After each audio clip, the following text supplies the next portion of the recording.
Hey everyone, it's me, Noah Meehan, on The Art of Truth. Today is August 26, 2017, and it's 5:23 p.m. So there are actually three things I want to talk about in this video, and I will leave another one I will make another video today basically about what's going on with the hurricane that just hit Texas. But again, like I said before, it's going to be in another video. So let's see what we have here. The Patriot prayer rally that was supposed to be going on in San Francisco, and it's been given a lot of controversy as of late because it was supposedly a hate group by the Southern Poverty Law Center and declared a white supremacist group by the great Nancy Pelosi. It has just been canceled, and apparently, these guys already made like a press conference about it, and I didn't see the whole video of it, but they were obviously pissed that standing up for free speech and praying, especially in public, and including everyone who happens to have multiple different political opinions, that suddenly makes you a Nazi now. I would be pissed too. In fact, I am a little bit pissed because, yeah, this is a big violation of our constitutional amendments, basically freedom of speech and freedom of practicing our religion. If you want, I could give you the exact what it actually what the Constitution says about the First Amendment. Let me see here.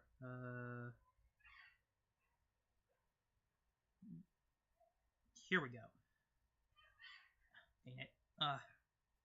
Okay, here we go.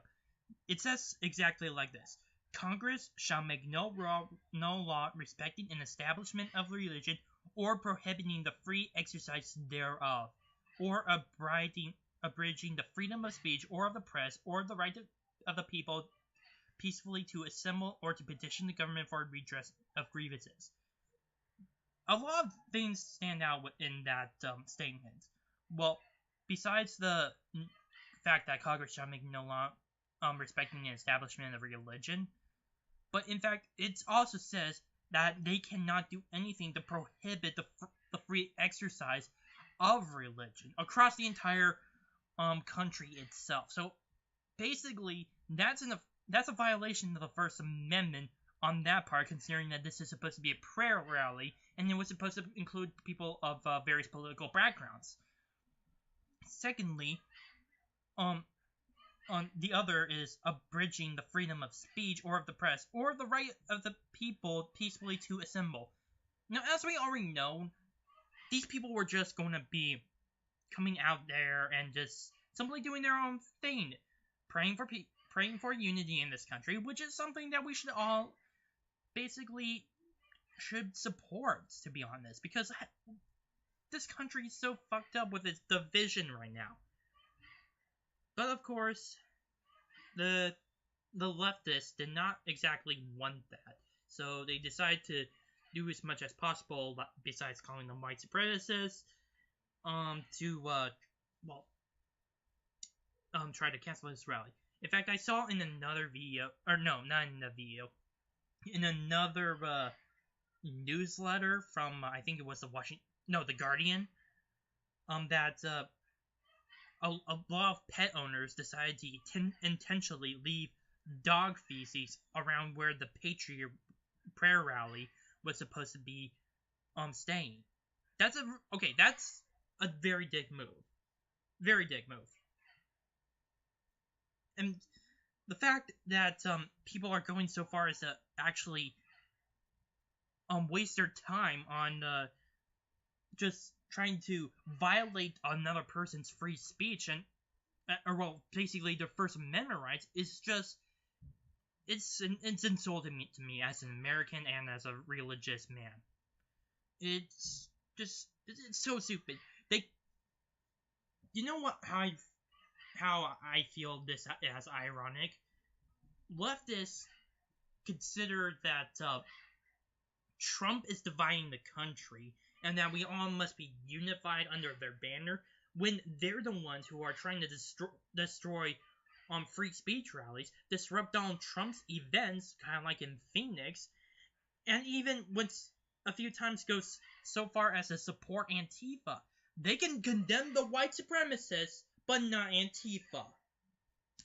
For any of those groups out there who still support Antifa or any of this any of these moves that violates the amendments to in our Constitution, fuck you. This is the United States of America. And the law of the land is the Constitution of the United States. And including the Constitution of the United States is the Bill of Rights. That's supposed to protect the individual's rights to speak out and to do anything they want as long as it's within the reason of law. Considering that you're doing this, you're being complete hypocrites on not only you're not trying to continue this divide, but you're actually trying to turn America into this totalitarian country. And I will not stand for that. Now, in other news, there's just two other things that I want to talk about.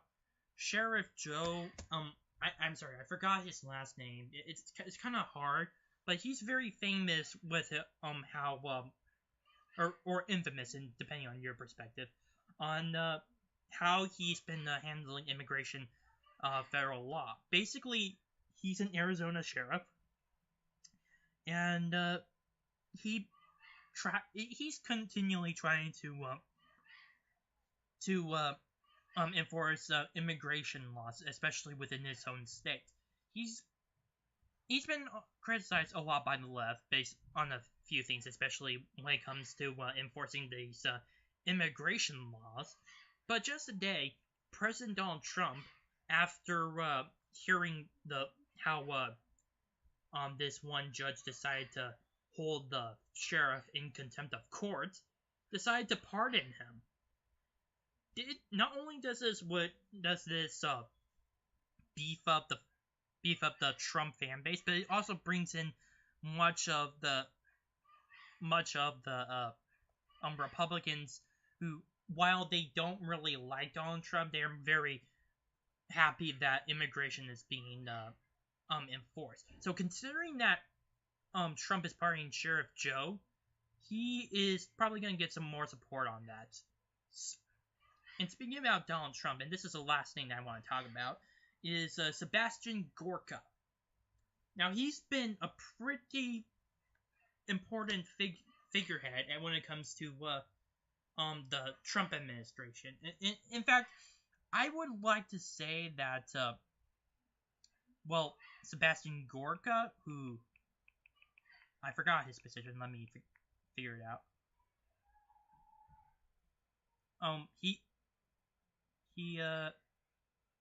Okay.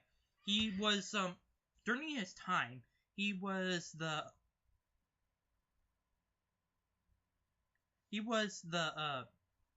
dang it. I'm sorry. I'm trying to look this up. Goddamn Wikipedia. Okay, here we go. He served as a deputy assistant to the President of the United States. Now, considering that he has been shown a lot in Fox News and other media outlets, and I think the last time I saw him, he was on MSNBC with actually good retorts from against the staff at MSNBC because of the Islamic terrorism and whatnot. But anyway, he decided to finally resign from his post. This guy is definitely a big figurehead. He's about near the same place as like Steve Bannon before he decided to resign his position as senior counselor to the President of the United States. Now, from Sticks, Hex, and Hammer, he talked about how this was all a strategy and he was trying to negotiate something with the Republicans. I'm kind of in my honest opinion, I don't really, I'm not really know, I don't really know if that's what it is, but I'm willing to hear it out. So here's what it is. Here's what according to what Sticks, Hex, and Amber's plan is. Trump is trying to get some more Republicans on board. He obviously cannot wait for the 2018 midterm elections because he needs to get something good done. He needs a victory in the legislature to actually give him some more credibility. I mean, he has had some success as an executive, but he's had very little success when it comes to Republican-controlled Congress. So with that in mind, he's trying to work out a situation where he gets as much of the Republicans as possible to finally come to his side. Maybe even a few of the Democrats, if possible. And that's why there has been this big change so far with how much of the White House staff has been changing. First, we have Anthony Scaramucci, who left as the communications director after 10 days. Then we have Steve Bannon, and now Sebastian Gorka. All these guys are basically very right wing. And according to Sticks, Hex, and Hammer,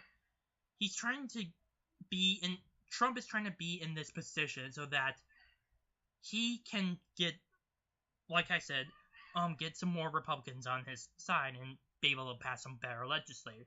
And to do this, the Republicans want some people out, and maybe even replace them with someone else, maybe a little bit more friendly. I honestly don't know if that's I don't know if that's truly what Donald Trump's theory or Trump's plan is, but maybe he's right, and I could be wrong. But here's what I'm thinking. This is a little bit of the mix. This is more of the shakeup when, as John Kelly is White House Chief of Staff. This guy is trying to work out some stuff in terms of the situation, and where there's been constant White House leaks.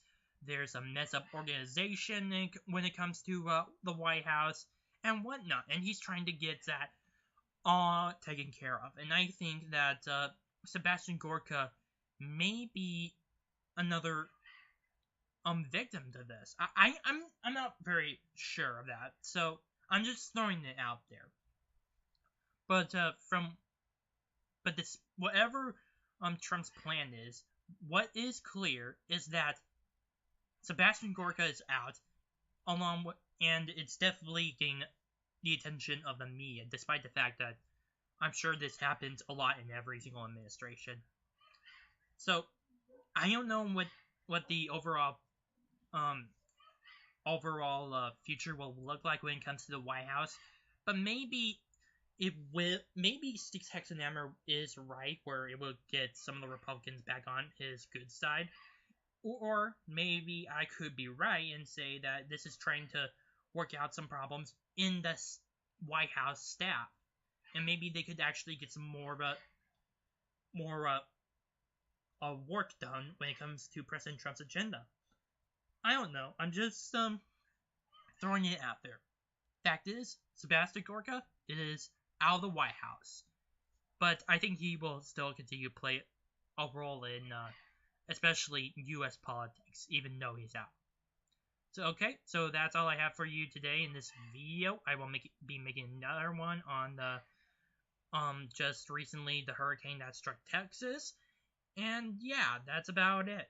My name is Noah Mia from the Arc of Truth. Please subscribe to my channel, post some comments, like this video, and share with others. Alright, see ya.